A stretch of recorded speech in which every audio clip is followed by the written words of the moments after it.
I'm Jennifer Game. I'm the leader of One Nation in South Australia, and I want to talk to you about how One Nation's different to other political parties. These differences are the reason I vote One Nation and the reasons why I encourage others to vote One Nation. Pauline Hanson's One Nation party is different to Labor and Liberal, the coalition with the Nationals, and the Greens for three important reasons. Firstly, our values are different.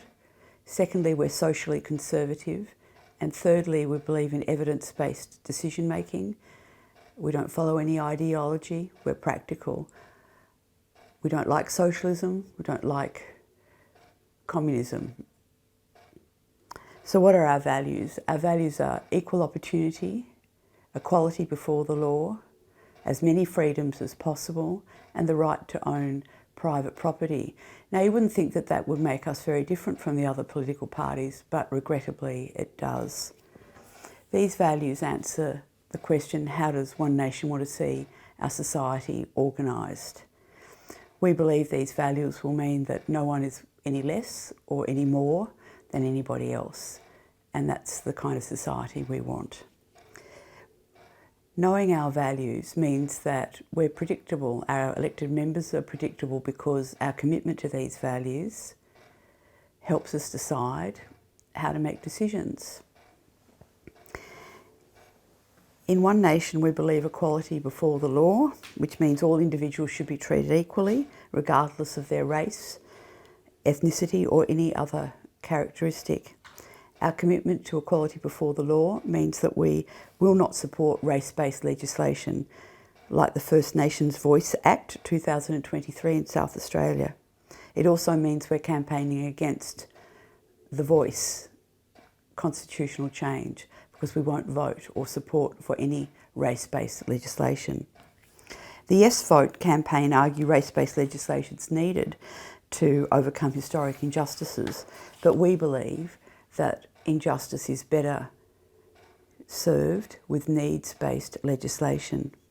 Governments have spent billions of dollars on helping Indigenous people in this country, and while most Aboriginal people live similar lives to most Australians, people in remote and rural communities do not, but very little of what has been done so far has made much difference to them.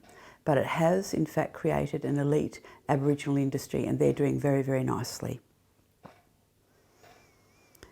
At the beginning of my talk, I said that One Nation was socially conservative, and so what do I mean by that? We believe that the family is the best way to bring up children and that the family is the primary educator of children. We don't support legislation that allows abortion up to birth. This legislation's been passed in South Australia and it's been passed in other states. We support home ownership because it supports family stability, neighbourhoods and communities. Home ownership helps create the kind of trust people want in society and that they need. As a socially conservative political party, we appreciate the importance of stability. Now, that doesn't mean that we won't make changes, but what we want to be convinced of is that those changes are going to be for the better. Here's an example where that wasn't true. In 2013, legislation was passed to remove from the law the protected attribute of biological sex, that is, male and female, and that protected attribute was replaced with self-identified gender. This means that from the 1st of August 2013, discrimination is based on self-identified gender. And let me say that self-identified gender refers to a person's personal and subjective understanding of their gender identity, which may be different from the one assigned at birth. Let me say at this point that One Nation accepts people as they are. We believe all people should have the same rights, but it doesn't mean that we support the teaching of gender fluidity theory, which is unproven in schools as if it were fact. And it doesn't mean that we believe that primary school children should be taught detailed sexual acts. The amendment to the Sex Discrimination Act in 2013 gave biological men who identify as women more rights than biological women and girls. We don't think that improves the lot of biological women and girls, because biological men can use their physical advantages when competing against women in sport. Biological men can now use female safe spaces and ask to serve out their time in women's prisons for offences against women. The change to the Sex Discrimination Act in 1984, which was made, as I said, in 2013, has led to schools introducing same-sex bathrooms in high schools against the wishes of young people and also their parents. And it's authorised, as I said before, the teaching of gender fluidity theory to children as young as 4. And now, how do I know that? Well, I've got a grandchildren, and I've got one at 4 who gave me details about things that she just shouldn't be worried about and shouldn't know about. The teaching of gender fluidity to children in school from the age of 4 has seen a significant rise in gender confusion, particularly amongst girls. This change to the Sex Discrimination Act, which I'm talking about, has authorised policies in schools which affirm a child's change in sex without telling their parents. The same law has seen medical practitioners who look for other reasons to be banned from practice and face loss permanently of their practising rights. We're treading down the same path as the UK before the findings of the Cass inquiry into the Tavistock Clinic in London. It's not transphobic to advocate for children who are being rushed down the path of transitioning their gender, when there are many people who've taken that path and regretted it. One Nation has sought to have an inquiry in the Senate into puberty blockers, but the other parties blocked that inquiry and have blocked every opportunity to debate these matters. So I ask, what are they afraid of? While Labor, the Liberals and Greens have been focused on the sex lives of children from the age of 4, educational standards have fallen in Australia for over 20 years, leaving hundreds of thousands of children leaving primary school unable to read. And if you can't read when you leave primary school, you won't be able to keep up in secondary school, and you'll drop out and you won't reach your potential. And that's what we want in One Nation. We want every child to reach their potential. In One Nation, we believe getting back to basics is the way to improve educational outcomes, because, as I said, we want equal opportunity for everyone. I said at the beginning that we like to use evidence and common sense, and I think that applies particularly in energy policy. In South Australia, 20 years ago, all our electricity came from coal. In 2002, the Labor government decided to incorporate large volumes of renewable energy, particularly wind and solar, into the electricity grid. Labor's dream of decarbonising the electricity grid without nuclear energy now seems unachievable, and it's left South Australia with the highest electricity prices in the country and possibly the world. The mismatch between peak renewable electricity production, which takes place during the day, and peak demand, which is in the evening, requires a backup system, so South Australians can have a constant supply of electricity. When the sunlight and wind don't turn up for work in South Australia, the gas turbines get turned on, and in winter, gas is used every night and very commonly during the day. Sometimes 90% of our electricity production comes from gas in South Australia, and that's why we've got the highest kilowatt per hour electricity price in the country. Who'd want to come to South Australia and invest in a business when our electricity prices are so high, and just go across the border to Victoria where it's 22 cents a kilowatt hour, not 35 cents. In South Australia, the government, the Labor government, wants to replace natural gas as a backup fuel with green hydrogen. And this is really where the story starts to get worse. The hydrogen strategy involves using excess wind and solar power generated during the day to source electrolysis so that water can be split into hydrogen and oxygen. And then the hydrogen can be stored and used later. So what could possibly go wrong with such a simple strategy? Well, firstly, in South Australia, there is no excess wind and solar in winter, as I've just said. I know that because I check the Australian Energy Market Operation figures daily, sometimes more often than daily.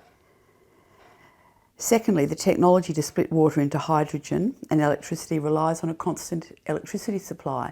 Now, it's not done anywhere in the world because it's too expensive, but there's no technology available to do it with intermittent and variable sources like wind and solar, which is probably why they've just recently abandoned the project in Western Australia. Until these natural and technical problems are resolved, and I mean by natural the lack of wind in South Australia during winter, natural gas will be the main backup fuel for our electricity grid. Natural gas plays an unexpected role in the price of electricity in South Australia because of an electricity rule that says if the gas turbines are turned on while wind and solar is being generated, electricity is being generated, then everybody gets the same price as the highest price, which is gas. So we're trapped, absolutely trapped in South Australia, in a dream, a socialist dream. Today, the price of electricity in Australia is more than double the price in China, where they use our coal and our gas to generate electricity. As a result, we cannot compete competitively in making steel, aluminium, glass or nitrates. You have to ask yourself, what difference does it make if the Earth's atmosphere, if Australian coal and gas is burned in China or in Australia? And it doesn't make any difference to the planet or the planet's future.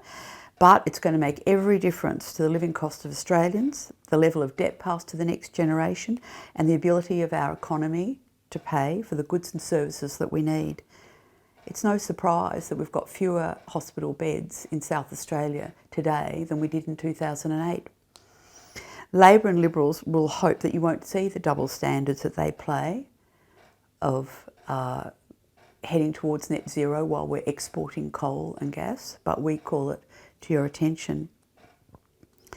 We believe in One Nation that voters need to have information available to them so that they can make proper decisions in their own lives and when they come to elect people. We believe freedom of speech and freedom of association is the best way for people to be informed, but the other political parties don't agree. And how do I know that? Because we saw them operate during COVID, where they took away our freedoms.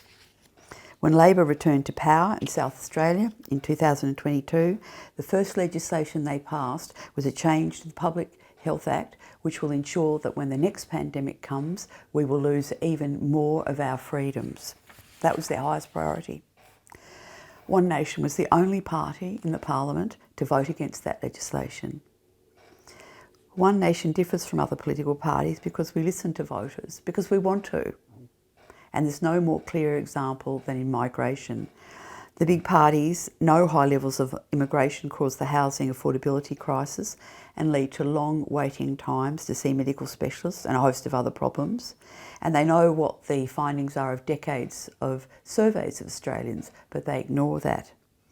When One Nation proposed a debate on whether to ask voters at a federal election whether or not migration levels were too high, about right, or too low, the Liberal government refused to have a debate.